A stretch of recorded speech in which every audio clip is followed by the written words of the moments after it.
In today's video, I'm going to teach you how to make smooth transitions in CapCut. Whether you're a beginner just testing the waters or a seasoned creator looking to polish your video projects, mastering these transition techniques can elevate the overall quality and storytelling of your work. So let's dive right in, shall we? First, let's open the CapCut app. Right away, you'll be faced with a choice. Either dive into an existing project or tap on the option to create a new one. For the purpose of this tutorial, I'm choosing one of my saved projects, but feel free to start fresh if you'd like. If your project, like mine, predominantly features pictures, it's crucial to ensure a seamless flow between these images. A great way to smooth out the appearance of your clips is by adding a basic zoom effect. To do this, you simply zoom in slightly on each photo.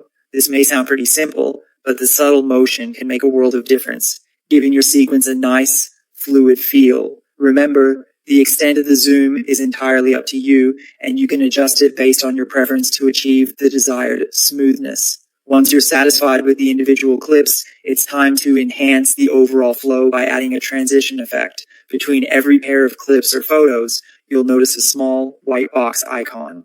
Tapping on this will reveal a collection of transition effects. CapCut provides a range of these. Some are accessible for free, while others might require a pro subscription. No worries if you're using the free version, there's still a lot you can do. Now, as an example, go into the camera section. Here, I'm choosing the pull-in effect, a dynamic option that can add a touch of drama and continuity to your project. After selecting the desired effect, you can apply it universally across your project by tapping Apply to All. With a single tap, this handy feature streamlines the process, ensuring every transition between your clips is seamless and consistent. Finally, it's time for the moment of truth. Play back the preview of your project. This playback is your opportunity to review and ensure that everything aligns just as you envisioned. Pay attention to the flow and make any final tweaks needed to perfect the transitions. And just like that, you've now created smooth and engaging transitions between your photos in CapCut. It's a simple yet effective way to enhance the narrative and visual appeal of your projects. So go ahead and experiment and watch as your creations come to life. Happy editing.